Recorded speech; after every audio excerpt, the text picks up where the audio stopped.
4등급, 5등급이라면 이렇게 준비하라.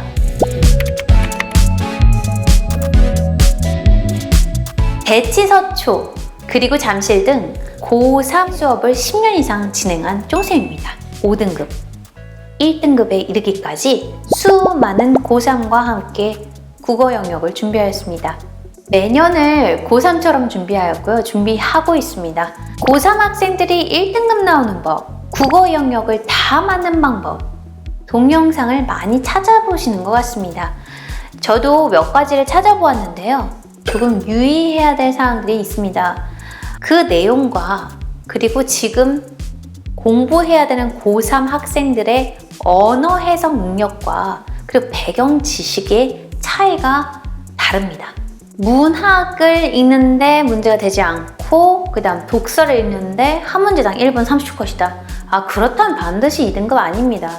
그래서 그 성공한 분들의 케이스들을 보면 한 문제당 1분 30초다. 그리고 문학작품은 내용을 빨리 해석해라 라고 말씀하시는 것들 대부분 2등급 안으로 들어옵니다. 그리고 그분들요, 영상 안 찾아봅니다. 각자 푸는 방식이 이미 몸에 익숙해져 있으니까요. 지금 이 영상을 보고 있는 그대는 4, 5등급이 아닌가.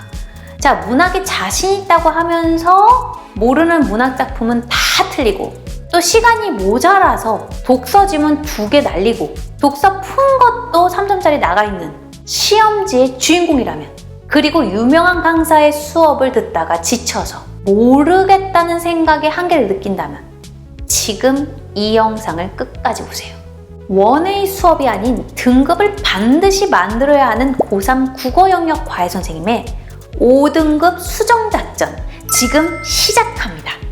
모든 학생들이 1등급을 받을 수 있는 가능성이 있는 시험입니다. 수능이라는 건요. 그러나 딱 3번 가르치면 1등급을 받을 수 없는 이유가 보입니다. 너무 늦게 하네.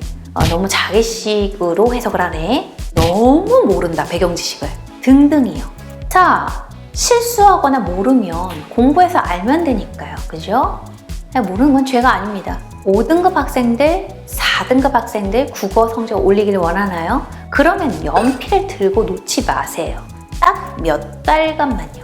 그리고 어떤 영역을 공부하기 시작했다. 내가 문학을 시작했다. 현대소설을 시작했다. 고전시가를 시작했다면 끝장을 봅니다. 공부한 영역은 한계를 느끼기 전까지는 읽고 해석하고 분석하고 머릿속에 넣습니다. 우선 화법과 작문을 선택했다. 13분 컷으로 들어오는 연습을 하세요. 점점 줄여보세요. 유명 강사의 강의까지는 듣지 마시고 교재를 사서 모든 문제를 풀 때 그냥 11문제가 있다. 그렇다면 15분, 14분, 13분으로 땡긴 후 틀리거나 모르는 부분은 강사님의 강의를 들으세요. 처음부터 영상을 보면 다 아는데 난 다 알지 라는 생각밖에 안 들거든요. 자, 화작 영상 들어 무엇에 지금 당장 쓰렵니까? 연필을 들고 푼 후에 틀린 문제 모아서 한꺼번에 수정하셔도 좋습니다. 같은 유형이 틀렸다? 금상첨화 해결하겠죠. 화법에 작문에 달인 등급됩니다. 언어 매체를 선택했다. 문법은 1개 1분 그리고 40초 컷 들어옵니다. 5문제면 5분에서 4분 그리고 4분 30초 들어오는 연습을 해야겠죠. 5분 안으로 들어오지 않아도 오래 걸리고 틀린다면 그대는 문법 공부를 자세하고 꼼꼼하게 공부해야 됩니다.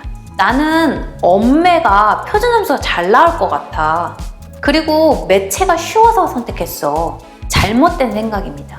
학생들은요, 공부하는 양이 수능에 가까워지면 가까워질수록 많아집니다. 그 이야기는요, 문법을 공부하는 스피드와 그 깊이가 커지면서 문법 안 틀리기 시작합니다. 즉, 문법 공부를 시작했다? 끝까지 가세요. 중세국어 파트가 어려워서 공부를 안 하고 남겼습니다. 어떻게 되겠어요? 끝까지 중세국어 파트 공부 안 하십니다. 매번 중세국어 나올 때마다 떨립니다. 처음부터 끝까지 지금 당장 공부하세요. 그냥 10일 안에 끝내봅니다. 이때는 동영상 강의를 보면서 공부를 하세요. 문법은 특히 동영상 강의가 큰 도움이 되십니다. 2등급이시다. 그렇다면 문제집 한 권을 사서 풀고 오답 체크하고 지속적으로 확인만 하면 되지만 5등급이시면 혼자 공부하기가 어렵기 때문입니다. 그리고 지겹습니다. 하기 싫습니다. 그렇다면 그냥 동영상 돌리세요. 2~3번씩 그냥 틀어놓으세요. 끝까지 돌립니다. 그러면 단어와 내용이 익숙해집니다. 그 다음 한꺼번에 문제를 풉니다. 풀고 그 자리에서 채점, 그 자리에서 오답 체크 바로. 그 문제집 버리지 마시고요. 수능까지 보십시오. 문법 문제는 돌고 돕니다. 성문 기본이 아직도 성문 기본인 것처럼요. 자, 이제 문학으로 갈까요? 문학은 다들 뭐라고 합니까? 작품을 많이 공부하고 작품을 외우라고 합니다. 헌데 이는 나쁜 생각은 아니랍니다. 그 문학은 답정료입니다. 다시 곰곰이 생각해 보세요. 여러분들, 문학을 공부할 때 무엇을 가르치고 배우죠? 문화의 감상 방법, 화자, 정서, 어조, 말투, 태도, 전개 방식, 수사법, 문학의 종류 특징, 그리고 주제까지 읽고 공부하며 머릿속에 저장합니다. 모든 작품을 외우거나 공부하기가 어렵죠? 아무것도 모르는 상태에서 문학 문제를 오답 체크를 하는 것 한계가 있을 것입니다. 그 이유는요, 한 번도 보지 못한 문학 작품을 해석해야 할 경우 단편적으로 문학 문제를 많이 풀기만 했다? 그렇다면 문학 작품의 점수에 그 등락이 크겠지요. 그렇다면 어떻게 문학 작품을 공부하는 것이 좋을까요? 자, 현대시와 현대소설을 공부하실 때 시대 순서대로 공부하는 것이 좋습니다. 시대적 배경을 공부하신 후에 제목과 작가, 그리고 시인의 이름을 확인하면서 현대시 그리고 현대소설을 공부하며 문학작품의 개념을 공부하고 혼자 해석하고 분석해보며 공부합니다.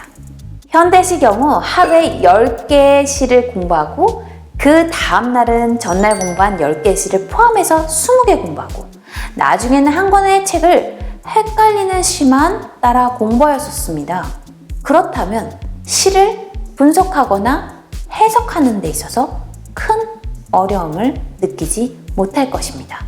현대소설의 경우 시대적 배경에 따라 소설을 공부하고 혼자 해석하고 분석한 뒤 해석이 된 교재를 통해 확인하였습니다.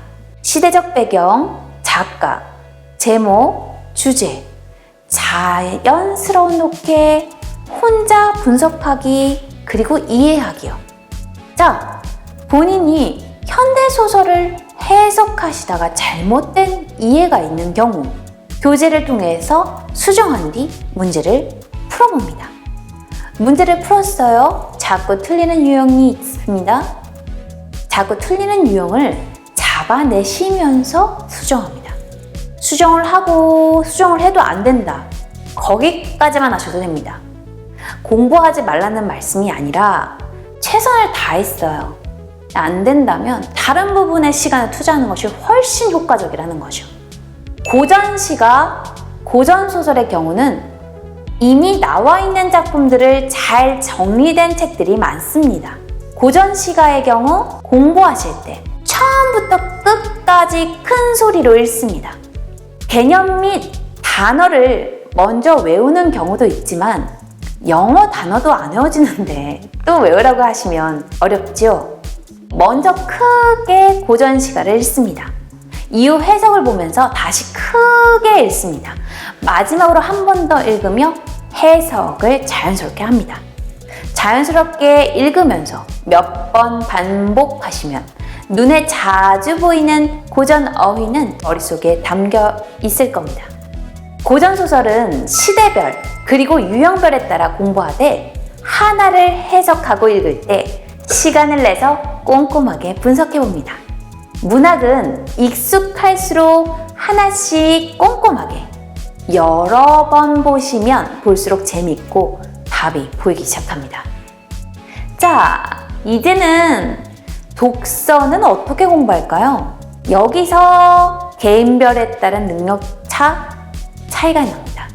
편히 글을 읽으며 내용을 이해한 학생이 있고요. 글을 짧게 끊어서 구조화시켜서 읽는 학생이 있고요. 글을 완벽하게 이해 없이 간단하게 단어를 쪼개서 찾아가는 학생이 있습니다. 그리고 익숙한 내용이 나올 때까지 영어 독해하듯이 스킵하고 찾아내는 학생이 있죠. 주로 4, 5등급 학생은요, 간단하게 단어를 쪼개거나 익숙한 내용이 나올 때까지 스킵합니다. 여기서부터 클리닉이 다양하게 들어갑니다. 허나 모든 학생들에게 필요한 것은 독서의 배경 지식입니다. 어느 정도 배경 지식이 있는 후 읽는 방법을 배운 후 유형별에 따른 독서 방식을 공부하는 것이 좋겠습니다. 모든 파트를 제대로 알고 균등하게 지도하며 빠르게 각각의 학생 문제를 파악하고 맞는 방법을 추천하여 수정하는 것이 중요하겠습니다. 각종 학원과 과외 및 온라인 강의 책들이 상당히 많죠. 시험도 트렌드와 시대를 탑니다. 최신 강의 및 교재를 확인하시는 것도 좋고요. 남들이 보는 책도 다 좋습니다. 헌데 비밀이 있죠. 내용은 사실 다 비슷합니다. 그러나 방법은 하나입니다. 연필을 잡으시고 종이로 된 시험지로 직접 풀고 연습하세요. 그리고 글씨와 종이와 그 시간을 즐겨보세요. 여러분의 1등급, 그리고 2등급, 5등급에 이르기까지 모든 등급들을 다 응원합니다. 지금까지 국어의 모든 것 쫑쌤이었습니다. 구독, 좋아요 눌러줘요.